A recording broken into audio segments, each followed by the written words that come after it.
যে ঈমানের দাবি যারা করবে, যেমন আল্লাহ আমাদেরকে করার তৌফিক দিয়েছেন, আল্লাহ তাদেরকে পরীক্ষা করবেনই করবেন। কি দিয়ে পরীক্ষা করবেন এই আয়াত আল্লাহ এই ব্যাখ্যা দেন নাই, তবে 2 নম্বর পারার 2 নম্বর পৃষ্ঠা সূরাতুল বাকারায় আল্লাহ সেই ব্যাখ্যাও জানিয়ে দিয়েছেন, ওয়ালানাবলুওয়ান্নাকুম বিশাইইম মিনাল খাউফি ওয়াল জু, আমি অবশ্যই তোমাদেরকে পরীক্ষা করব, কখনো কিছু ভয় দিয়ে, জানের ভয়, মালের ভয়, ইজ্জতের ভয়, জেলে যাওয়ার ভয়, হামলার ভয়, মামলার ভয়, ফাঁসির ভয়, আয়না ঘরের ভয়, গুমের ভয়, হকের কথা বলার কারণে মাহফিল বন্ধ হওয়ার ভয়, আরে পদে পদে ভয় আর ভয় আর ভয়। রব্বুল আলামিন বলে, বান্দা তোদেরকে সর্বপ্রথম যেই জিনিস দিয়ে পরীক্ষা করব সেটার নামই হলো ভয়।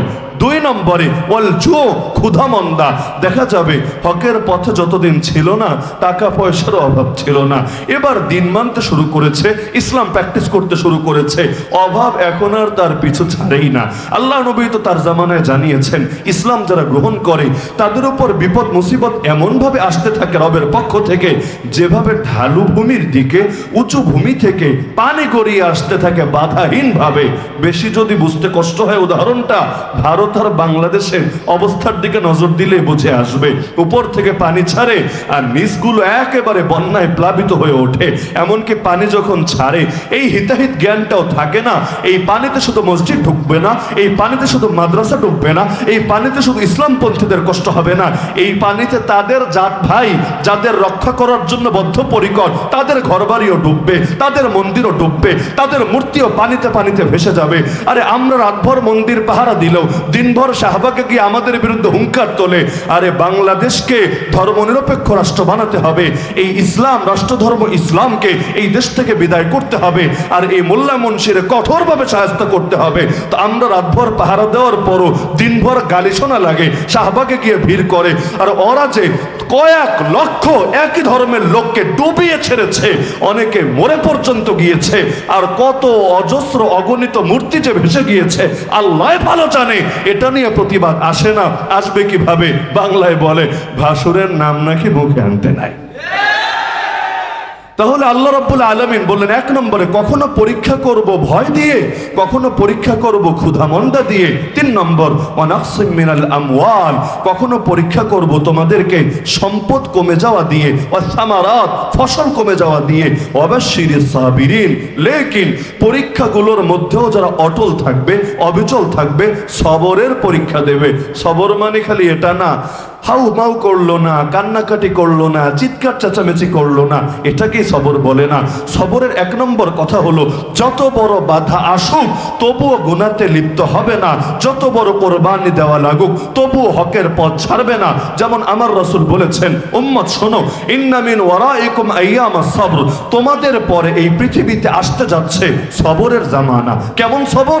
আস-সাবিরু ফীহিন্না আলা দীনিহি কাল কাবিদ আলাল জামর, সেই সময় যারা দ্বীনের ব্যাপারে সবরের পরিচয় দেবে, চাকরি করতে গিয়ে, ব্যবসা করতে গিয়ে, দাওয়াত দিতে গিয়ে, ইলমের চর্চা করতে গিয়ে, রাজনীতি করতে গিয়ে, অর্থনীতি চালাতে গিয়ে, প্রতিটা ক্ষেত্রে যারা দ্বীনের ব্যাপারে সবরের পরিচয় দিবে, আল্লাহ রাসূল বলেন তাদের উদাহরণ হবে ওই ব্যক্তির মতো যে নিজের হাতের মধ্যে জ্বলন্ত অঙ্গার ধরে আছে।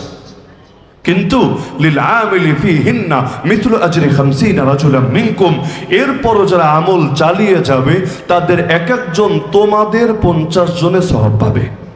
সাহাবীর অবাক, ইয়া রাসূলুল্লাহ কি বলছেন, কোন 50 জন? ওই যুগের 50 জনের সওয়াব একজন পাবে? নবী বললেন, আরে ওই যুগের না রে, তোমাদের 50 জনের সওয়াব ওই জামানার এক একজন পাবে, যদি সবরের পরিচয় দিতে পারে, যদি বাধায় পড়ার পরও হকের উপর অটল এবং অবিচল থাকতে পারে। তাহলে রব্বুল আলামিন জানিয়ে দিচ্ছেন, ওয়াবাশশিরিস সাবিরিন, ধৈর্যশীল সবরকারীদেরকে সুসংবাদ শুনিয়ে দেন, আল্লাযীনা ইযা আসাবাতহুম মুসিবা, যাদেরকে যখনই বিপদে আক্রান্ত করে, বিপদে তারা পতিত হয়, কালু, তখনই বলে ওঠে, ইন্না লিল্লাহি ওয়া ইন্না ইলাইহি রাজিউন, জীবন তো আল্লাহরই জন্য, ফিরে তো আল্লাহরই কাছে যাব। তো আল্লাহর জন্যই যখন জীবন, আর ফিরেও আল্লাহর কাছে যাব, হারানোর কি আছে, ভয়ের কি আছে? আরে দুনিয়ার লোক কিসের ভয় দেখাবে? সর্বোচ্চ ভয় হলো জানে মেরে ফেলবে, সর্বোচ্চ ভয় হলো শহীদ করে দেবে। আরে লসের কি আছে? রক্তের প্রথম ফোঁটা মাটিতে করিয়ে পড়ার আগেই রক্ত শহীদের রূহ নিয়ে জান্নাতের সবুজ পাখির ভেতর ঢুকিয়ে দিয়ে বলবে, বান্দা আর টেনশন নাই, আর পেরেশান নাই, আর কেউ মারবে না, আর কেউ ধরবে না, আর কেউ তোর পথে কাটা পিছাবে না, এবার তুই ডানা মেলে মেলে জান্নাতে উড়বে না। যার কারণে ফেরাউন যখন জাদুঘরদেরকে ভয় দেখাচ্ছিল, যখন জাদুঘররা নবী মুসা আলাইহিস সালামের মুজিজা দেখে কালেমা পড়ে মুসলমান হয়ে গিয়েছিল, ফেরাউন বলল, এত বড় সাহস, আমি অনুমতি দেওয়ার আগে ঈমান আনলি? এটা বলে না যে ঈমান কেন আনলি, বলল আমি অনুমতি দেওয়ার আগে ঈমান কেন আনলি। বাক্য বুঝেন? ঈমান কেন আনলি এটা বড় প্রশ্ন না, অনুমতি দেওয়ার আগে ঈমান কেন আনলি মানে ধর্মকর্ম করা যাবে, তবে পাপিষ্ঠদের অনুমতি নিয়ে নাকি করতে হবে। এই যুগের সাথে কাকতালীয় ভাবে মিলে গেলে দেয় আমার না, কারণ কোরআন হলো এমন এক আয়না যেটা দিয়ে প্রতিটা যুগ, প্রতিটা দেশ, প্রতিটা সমাজকে দেখা যাবে। এই কোরআনকে যারা অতীত ইতিহাসের বই বানিয়ে রাখে, কোরআনের আয়নায় সমাজ দেখে না, কোরআনকে দর্পণ বানিয়ে নিজেদের বিচার বিশ্লেষণ করে না, তারা কোরআনের কোনো হকই আদায় করতে পারে না। মা আমানা বিল কোরআনি মান ইস্তাহাল্লা মাহারিমাহু, যে ব্যক্তি কোরআনের হারামকে হালাল মনে করে, সে যতই বলুক কোরআনের উপর ঈমান আছে, নবী জানিয়েছেন কোরআনের উপর ওর ঈমানই আসে নাই। কোরআন হলো আয়না, যুগের আয়নায় দেখতে হবে। তো ফেরাউন যেটা বলেছিল এটা হলো এই যুগের সেকুলারিজমের ভাষা। সেকুলারিজমের বাংলা অনুবাদ করে ধর্মনিরপেক্ষতাবাদ, যদিও যেই বলদ অনুবাদ করেছে না বাংলা বোঝে না ইংলিশ বোঝে। কেন? কারণ হলো আপনি যদি আলুকে পটল বলেন, আলুকে যদি পটল বলেন, এর দ্বারা একটা জিনিস প্রমাণিত হয় না, দুইটা জিনিস প্রমাণিত হয়। কি কি জানেন? এক নম্বরে আলুও চেনেন না, দুই নম্বরে পটলও চেনেন না। কোন একটা যদি চিনতেন এই ভুলটা আপনি করতেন না। তাহলে যদি বলে সেকুলারিজম মানে ধর্ম নিরপেক্ষতাবাদ, পাগলে সেকুলারিজম ইংলিশ শব্দও বোঝে না, পাগলে ধর্ম নিরপেক্ষবাদ মানে কি এটাও বোঝে না, যার কারণে লেজে গোবরে পাকিয়ে ফেলে একটারে চালিয়ে দেয় আরেকটার নামে, অথচ দুইটা কখনোই এক না। আচ্ছা, এক না দ্বিমত সেটা বাদ দেন, এমনি ধর্মনিরপেক্ষতাবাদ বলতে যে বিষয়টা তারা বিশ্লেষণ করে যে রাষ্ট্রে কোনো ধর্মকে টানা হবে না, যদিও বিশেষ টার্গেট হলো ইসলাম, বাকিগুলো টানা হতে পারে, হিন্দুয়ানি আদর্শ চলতে পারে, খ্রিস্টীয় আদর্শ এটা তো উন্নয়নের মূর্ত প্রতীকই বটে, আর নাস্তিক্যবাদী আদর্শ এর চাইতে ভালো কিছু হতে পারে, লেকিন ইসলাম ধর্মীয় আদর্শ এটারে কিভাবে মাইনকে চিপায় রাখা যেতে পারে। তাহলে এই যে বলা হয় ধর্মনিরপেক্ষতাবাদ মানে ইসলাম টানবা না, ওরা আমাদেরকে শিখায়, মূল শিক্ষাটা দেয় ইসলামের উপর আমল করব সমস্যা না, তবে আমাদের অনুমতি ছাড়া ভুলেও না, আমরা যে ব্যাপারে অনুমতি দেব সেটা করবা, যে ব্যাপারে অনুমতি দেব না তার ধারে কাছেও যাবা না। যেমন কোরআন থেকে নামাজের কথা বলবা, মাশাআল্লাহ খুব ভালো মানুষ, রোজার কথা বলবা, মাশাআল্লাহ এমন শোনার ছেলেই হয় না, হজের কথা জাকাতের কথা বলবা, আর এটা তো লাভজনক ব্যবসা, কারণ জাকাত দিলেও অর্থনীতির লাভ, হজ করলে তাহলে তাদেরও লাভ, কারণ যে জাতীয় ব্যবসা প্রতিষ্ঠানগুলো হজ করবে কট্টর যে দিবে, আর তাদের লোকেরা ব্যবসা করলেও তো তারা অর্থ পাবে, এগুলোতে লাভ, এগুলো নিয়ে আপত্তি কাজ করবে না। কিন্তু জিহাদের কথা বলবা, খেলাফার কথা বলবা, দিন কায়েমের কথা বলবা, না, ছেলেটা মনে হয় উগ্রবাদী আর জঙ্গিবাদী ছাড়া কিছু হবে না। একই কোরআন, একই কোরআন, এই কোরআনের তাফসীর করতে গিয়ে নামাজের কথা বললে ভালো, ইলমের কথা বললে ভালো, দাওয়াতের কথা বললে ভালো, কিন্তু জিহাদের কথা বললে ভালো না, আকিমুদ্দিন দিন কায়েম করো এটা বললে ভালো না, খেলাফতের কথা বললে ভালো না, সেখানে জঙ্গিবাদ খুঁজে পায়। এর চাইতে বড় ফাইজলামি কি হতে পারে? অথচ একটা মজার কথা বলি, অথচ যেই গালিগুলো আমাদেরকে নিয়মিত দিয়ে থাকে জঙ্গিবাদী, উগ্রবাদী, মৌলবাদী, সাম্প্রদায়িক উস্কানিদাতা, টেরোরিস্ট ইত্যাদি ইত্যাদি ইত্যাদি, একটা বাস্তব কথা হলো আসলেই যদি আমরা জঙ্গিবাদী হতাম, যেই কয়জনরা গালি দেয় সংখ্যাটা কম না, একেবারে কম না, দাড়ি টুপি থাকলেই তো জঙ্গি, মাদ্রাসায় পড়লে তো আরো বড় জঙ্গি, আর যদি কলেজ ভার্সিটি থেকে হঠাৎ ইসলাম প্র্যাকটিস করতে শুরু করে ও তো জঙ্গির গডফাদার, জঙ্গির লিডার। তাহলে যেই কয়জন মানুষকে জঙ্গিবাদী, উগ্রবাদী বলে গালি দেয়, আল্লাহর কসম, আল্লাহর কসম, আল্লাহর কসম, তারা যদি উগ্রই হতো, তারা যদি টেররিস্ট হতো, তারা যদি সন্ত্রাসী হতো, তোরা যারা গালিগালাজ করিস তোরা পালানোর জায়গাও খুঁজে পেতি না। যারে মনে চায় ধরে সাইনবোর্ড একটা লাগিয়ে ছাড়ে, এটা হলো জঙ্গি। গতকাল দেখেছেন অনেকে, দুইজনকে গ্রেফতার করেছে। কি শিরোনামে? যে দুটো জঙ্গি পাওয়া গিয়েছে। কোথায়? ঢাকার মিরপুরের শাহ আলীতে। নাস্তিকরা সেই খুশি, আরে মোল্লারা এতদিন বলতা এগুলো হলো আওয়ামী লীগ সরকার গল্প বানিয়েছে বিভিন্ন দেশকে দেখানোর জন্য এবং নিজেদের গদি টিকানোর জন্য। এখন কি বলবা? এখন তো আর বলতে পারবা না যে আওয়ামী লীগ আছে আর তারা ক্ষমতা টিকানোর জন্য জঙ্গিবাদী নাটক সাজিয়েছে। তার মানে বাস্তবেই জঙ্গি পাওয়া গিয়েছে। এই দেশ জঙ্গিবাদের রিস্কে আছে। এখনই শক্ত হাতে জঙ্গিবাদকে দমন করতে হবে। আমার ওই সময় মাথায় ঢুকেছে যে জঙ্গি নাটকের কফিনে শেষ পেরেক যে কোনো মূল্যে ঢুকতে হবেই হবে। বহুত সহ্য করেছি, লেকিন আর কত।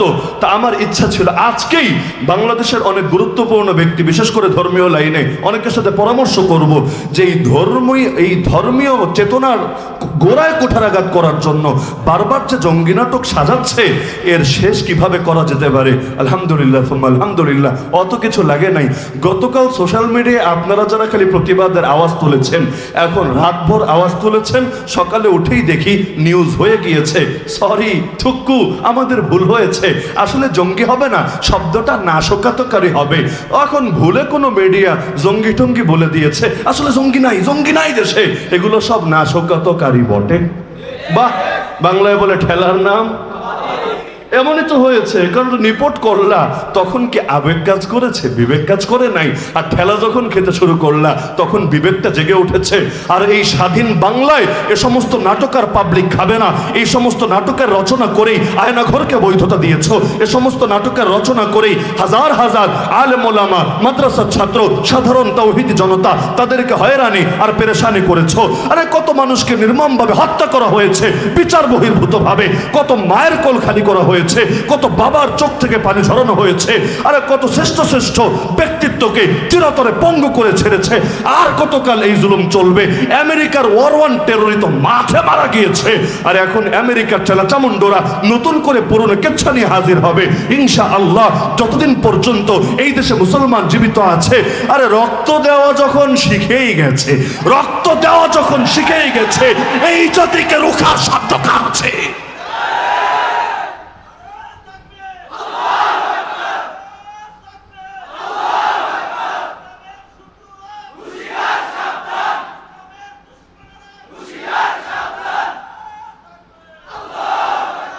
যে কোনো কাজ দেখবেন শুরু করার আগে একটু ভয় লাগে, এটা স্বাভাবিক।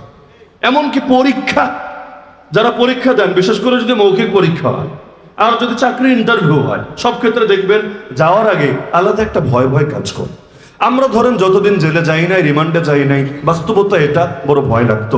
এমনকি জেলখানা যে কেমন, এটাও আসলে আমার অতীতে দেখার অভিজ্ঞতা হয় নাই।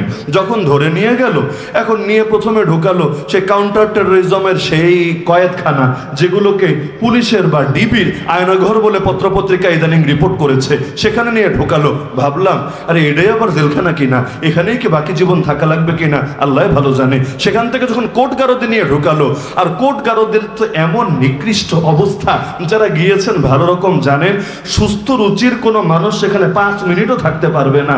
এমন কোনো নেশাদ্রব্য মনে হয় নাই যেই নেশাদ্রব্য সেখানে সেবন করা হয় না।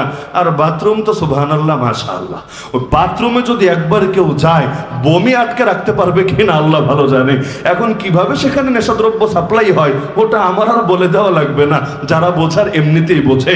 আরে অনেক সময় মাদকের মামলা দিয়ে জেলে ঢোকায়। আরে মাদকের মামলা দিয়ে জেলে ঢুকাইয়েছো কেন? বলবে তাকে সংশোধন করার জন্য, ভালো রাখার জন্য। রাখিব নিরাপদ, দেখাবো আলোর পথ, এটা কিন্তু জেলখানার উপরে লেখা থাকে। বাহ কি সুন্দর ওয়াজ নসিহত। রাখিব নিরাপদ, দেখাবো আলোর পথ। বাস্তবতা হলো বাইরে নেশা করতে গেলে বহুত প্যারা আছে। কে দেখে ফেলে, কে ঝামেলা করে ফেলে, কে পুলিশে কল দেয়। কেউ যদি আরামে মাদক সেবন করতে চায়, তার জন্য জেলখানার চাইতে উত্তম কি জায়গা হতে পারে? বাস্তবে খালি পয়সা থাকলে চলবে, আর কিছু লাগবে না। কোন মাল লাগবে? কেরানীগঞ্জে গেলাম, এখন এক লোক এসেছে, হুজুর কি লাগবে বলেন দেখি। এখন এক গাড়ি মালটাল নিয়ে এসেছে, ফেরিওয়ালার মতো আর কি। আমরা তো খাঁচায় বন্দি হুজুর মানুষ বলে, বাকি সবাই খোলা। বাকি আমরা যেহেতু হুজুর, মানে চিড়িয়াখানার জন্তুর মতো খাঁচায় বন্দি করে রেখেছে। এখন নিয়ে এসেছে, হুজুর কি মাল লাগবে? আমি বললাম কি আছে আপনার কাছে? বলল খালি নারী দিতে পারবো না, বাকি সবই জেলখানায় পাওয়া যাবে। মানে নারীটাই না ঢুকাতে পারবে না, তাও ঢুকায়। টাকা পয়সা বেশি হলে কিভাবে কিভাবে এগুলো নিয়ে মাঝে মধ্যে মিডিয়ায় রিপোর্টও চলে। লেকিন এটা তো জানে যে হুজুর মানুষের আর কয় টাকাই থাকবে, তো ঠিক আছে ওটা বাদ। লেকিন আর কি লাগবে, শব্দ বুঝতে পারছেন তো? আর কি লাগবে, বাকি সব কিছুরই ব্যবস্থা আছে। তো এমন আলোর পথ দেখায় মাশাআল্লাহ, চোর বের হয় ডাকাত হয়ে, ডাকাত বের হয় খুনি হয়ে, খুনি বের হয় রাজনীতিবিদ হয়ে। বলবেন এটা আবার কেমন কথা? হ্যাঁ, অনেক ক্ষেত্রে হয় বটে ভাই। দেখবেন বিগত আমলগুলোতে